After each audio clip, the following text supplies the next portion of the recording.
Uma produção WGBH Boston associada a Harvard University. Qual a coisa certa a fazer?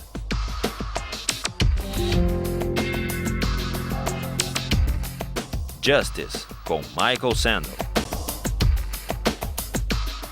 O bom cidadão. We turn to Aristotle after examining theories, modern theories of justice, that tried to detach considerations of justice and rights from questions of moral desert and virtue. Aristotle disagrees with Kant and Rawls.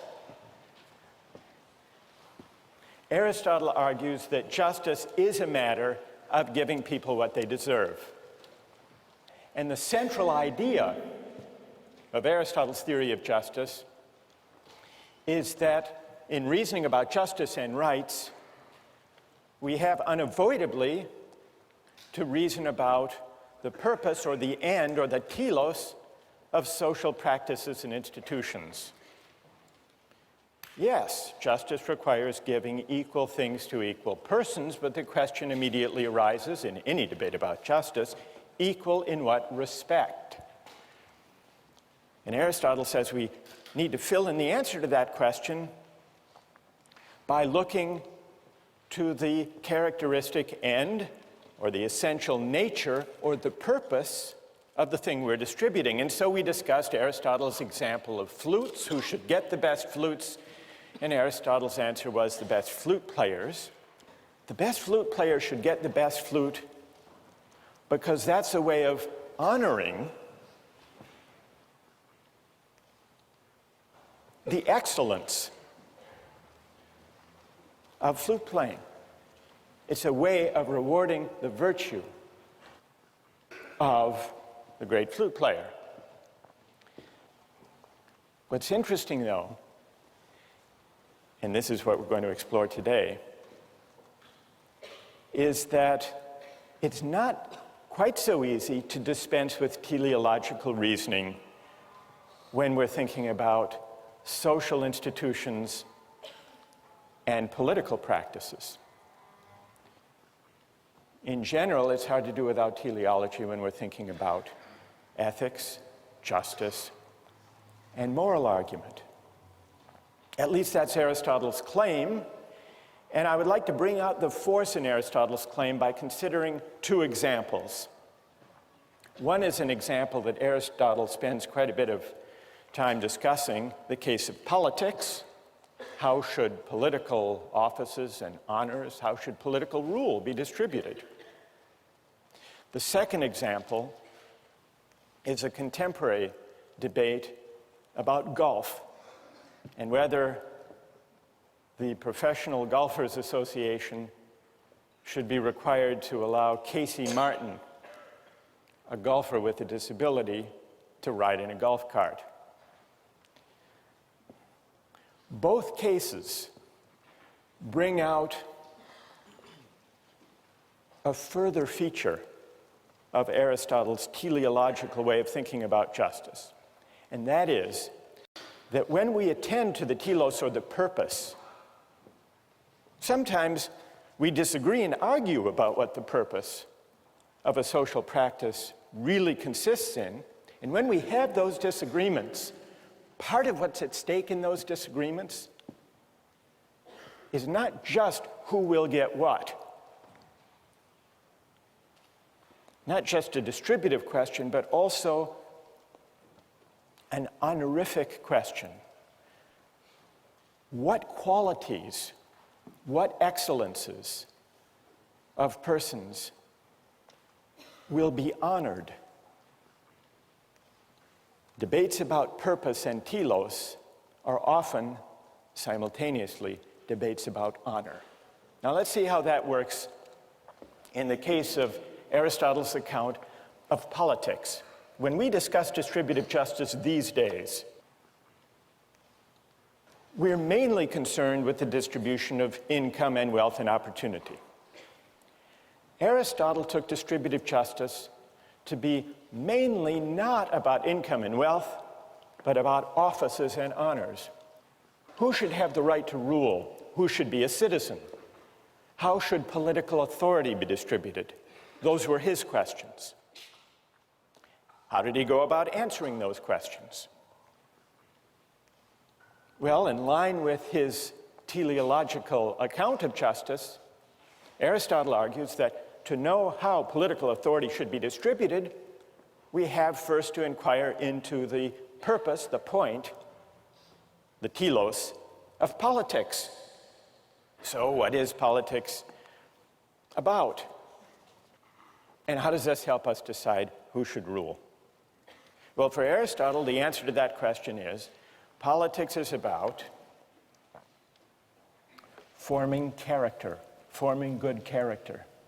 It's about cultivating the virtue of citizens. It's about the good life. The end of the state, the end of the political community, he tells us in Book 3 of the Politics, is not mere life. It's not economic exchange only. It's not security only. It's realizing the good life. That's what politics is for, according to Aristotle. Now, you might worry about this. You might say, well, maybe this shows us why those modern theorists of justice and of politics are right. Because remember, for Kant and for Rawls, the point of politics is not to shape the moral character of citizens. It's not to make us good. It's to respect our freedom to choose our goods, our values, our ends, consistent with a similar liberty for others. Aristotle disagrees. Any polis which is truly so called, and is not merely one in name, must devote itself to the end of encouraging goodness. Otherwise, political association sinks into a mere alliance. Law becomes a mere covenant, a guarantor of men's rights against one another, instead of being, as it should be, a way of life such as will make the members of a polis good and just. That's Aristotle's view. A polis is not an association for residence on a common site, or for the sake of preventing mutual injustice and easing exchange, Aristotle writes. The end and purpose of a polis is the good life, and the institutions of social life are means to that end. Now, if that's the purpose of politics, of the polis, then Aristotle says we can derive from that the principles of distributive justice, the principles that tell us who should have the greatest say, who should have the greatest measure of political authority.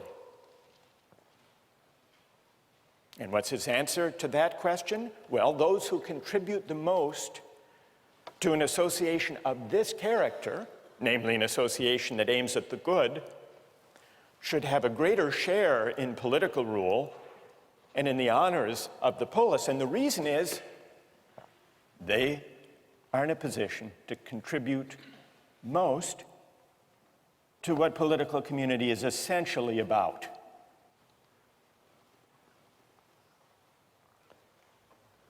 Well, so you can see the link that he draws between the principle of distribution for citizenship and political authority and the purpose of politics. But why, you'll quickly ask, why does he claim that political life, participation in politics, is somehow essential to living a good life? Why isn't it possible for people to live perfectly good lives, decent lives, moral lives, without participating in politics? Well, he gives two answers to that question. He gives a partial answer, a preliminary answer, in Book 1 of the Politics, where he tells us that only by living in a polis and participating in politics do we fully realize our nature as human beings. Human beings are by nature meant to live in a polis. Why? It's only in political life that we can actually exercise our distinctly human capacity for language, which Aristotle understands as this capacity to deliberate about right and wrong, the just and the unjust. And so Aristotle writes in Book 1 of the Politics that the polis, the political community, exists by nature and is prior to the individual. Not prior in time, but prior in its purpose. Human beings are not self-sufficient, living by themselves outside a political community. The man who is isolated, who's unable to share in the benefits of political association, or who has no need to share because he's already self-sufficient, such a person must be either a beast or a god. So we only fully realize our nature, we only fully unfold our human capacities when we exercise our faculty of language, which means when we deliberate with our fellow citizens about good and evil, right and wrong, just and the unjust.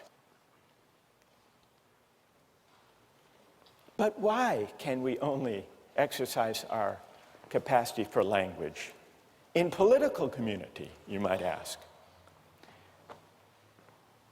Aristotle gives a second part, a fuller part of his answer in the Nicomachean Ethics, an excerpt of which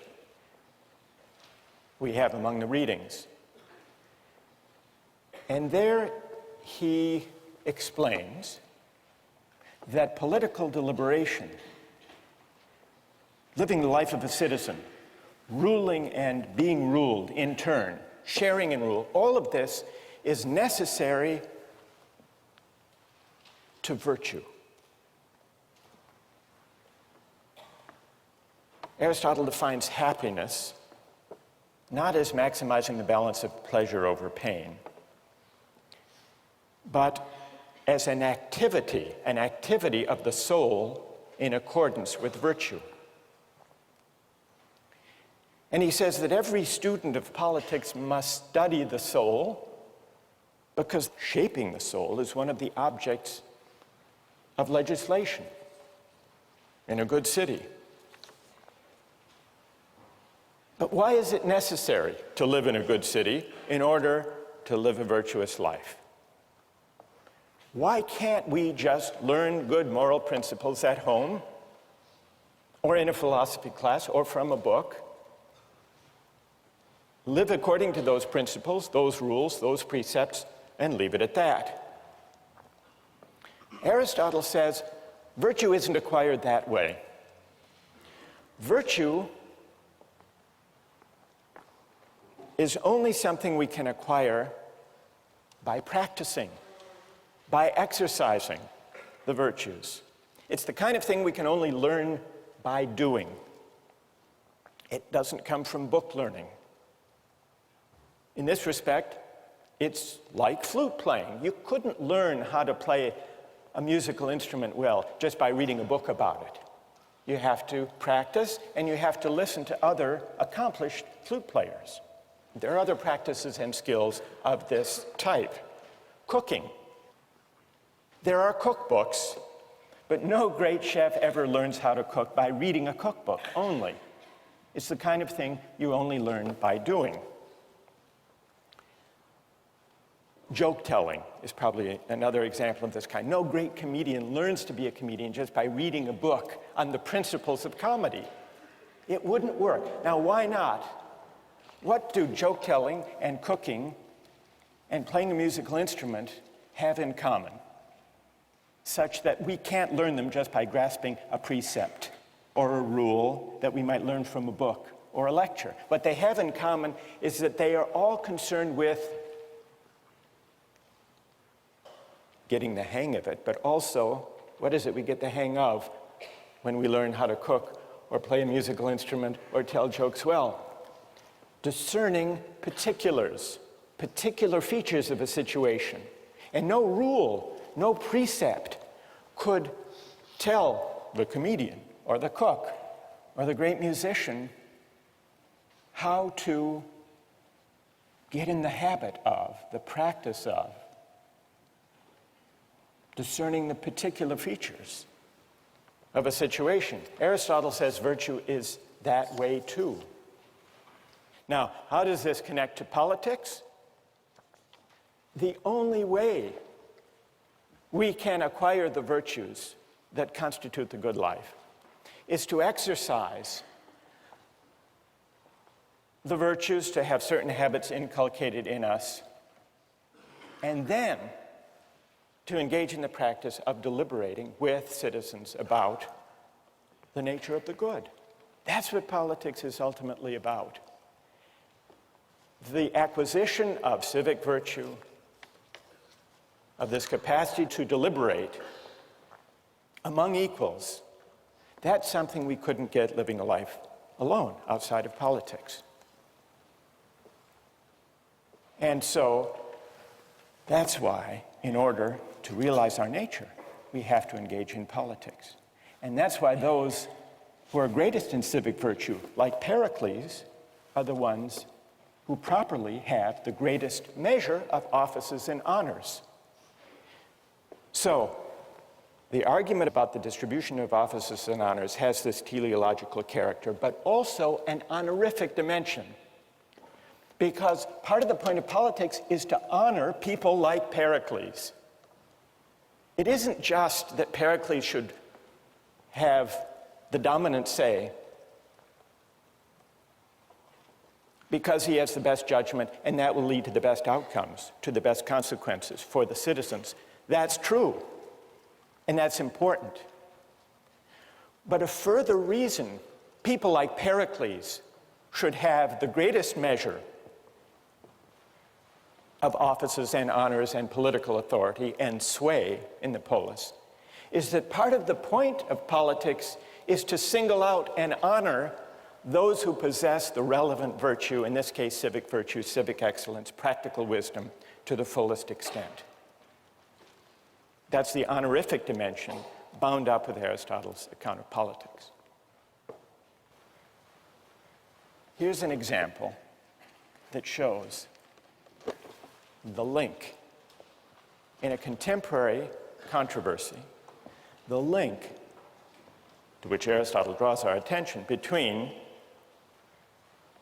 arguments about justice and rights on the one hand, and figuring out the telos, or the purpose of a social practice, on the other.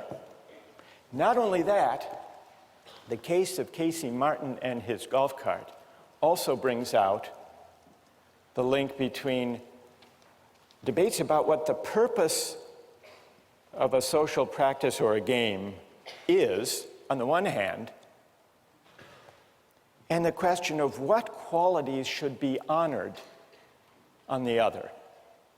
The link between teleology and honor-based principles of distributive justice. Who was Casey Martin? Well, Casey Martin is a very good golfer, able to compete at the highest levels of golf, but for one thing. He has a rare circulatory problem in his leg that makes it very difficult for him to walk. Not only difficult, but dangerous. And so he asked the PGA, which governs the Pro Tour in golf, to be able to use a golf cart when he competed in professional tournaments. The PGA said no, and he sued under the American for Disabilities Act. He sued in a case that went all the way to the United States Supreme Court. The question the Supreme Court had to answer was, does Casey Martin have a right that the PGA allow him to use the golf cart on the tour, or not? How many here think that, from a moral point of view, Casey Martin should have a right to use a golf cart? And how many think that he should not have a right to a golf cart in the tournaments? So the majority are sympathetic to Casey Martin's right, though a substantial minority disagree. Let's first hear from those of you who would rule against Casey Martin. Why would you not say that the PGA must give him a golf cart? Yes.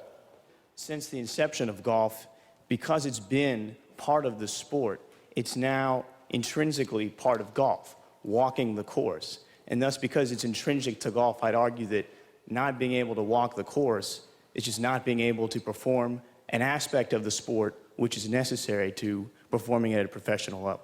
Good. Stay there for a minute. What's your name? Tommy. Are you a golfer, by the way, Tom? Not so much, but yeah, a little bit. Are there any golfers here? I mean, real golfers? Thank you, Professor. That was... No. I'm just taking your word for it. Who are there? Is there someone here on the golf team? Yes?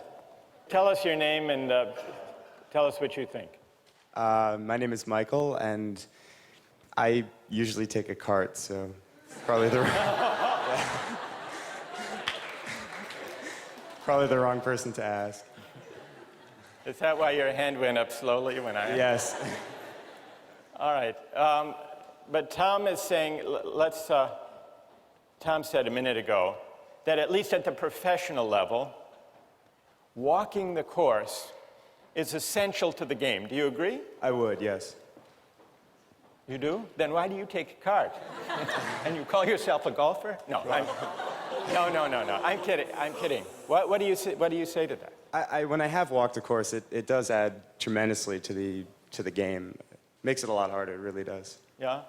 All right, let's hear, Michael and Tom, stay there. Let's hear from people who say that he should have a right to a golf cart. Why? Who's prepared to defend that position? Yes. Well, I think the PGA should definitely be required to give him a golf cart because they argue in the decision that it's not just a matter of he's not experiencing fatigue. For him, he's still walking about a mile. The cart can't go everywhere with him. And in that mile, he's still experiencing more fatigue and pain than a healthy player would. So it's not as if you're removing the disadvantage. What's your name? Riva. Riva, what do you say to Tom's point that walking the course is essential to the game? It would be as if a disabled player could play in the NBA but not have to run up and down the court. Well, I think there are two responses to that. First, I don't think it's essential to the game because most golfers who play, particularly recreationally, don't play with a cart. Like and on Michael. Several, Michael. And right. On several of the tours, you can play with a cart. On the Senior PGA Tour, on the Nike Tour, in a lot of the college events, and those events are just as competitive and just as high level as the PGA Tour. So really, it's just a matter of selective reasoning if you argue that it's an important part of the sport. But even if it is, he still does have to walk. He still plays golf standing up. It's not as if he's playing golf from a wheelchair. All right. Who else? Go ahead.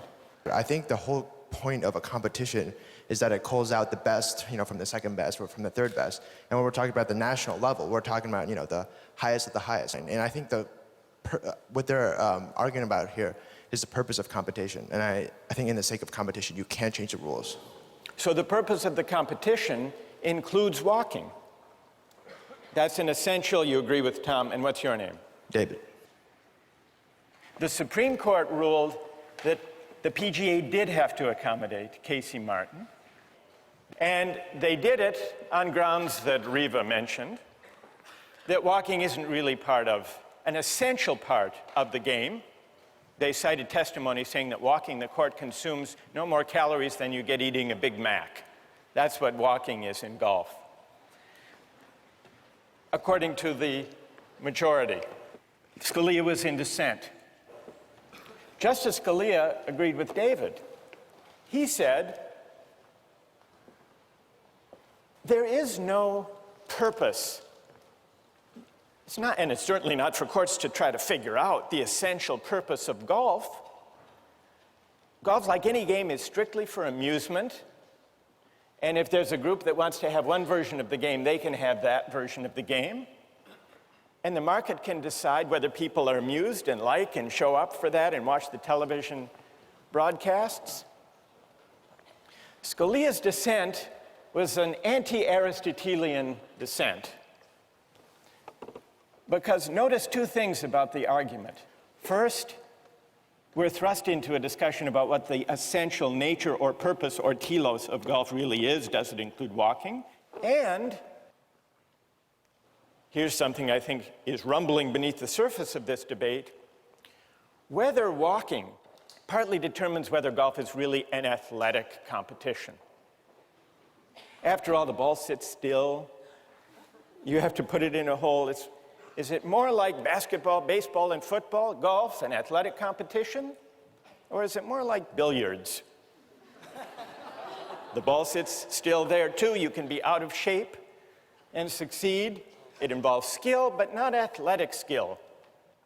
Could it be that those professional golfers who excel at golf have a stake in golf being honored and recognized as an athletic event, not just a game of skill like billiards? And if that's what's at stake, then we have a debate about the purpose, the teleological dimension, and also a debate about honor. What virtues, really, does the game of golf honor and recognize? Two questions to which Aristotle directs our attention. We'll continue on this case next time.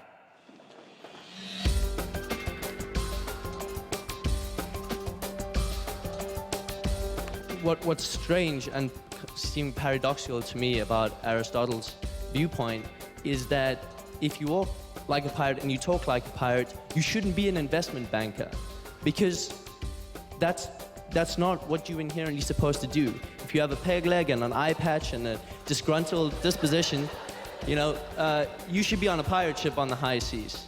So he doesn't. Some would say the distinction between the two vocations is not as clear as you suggest.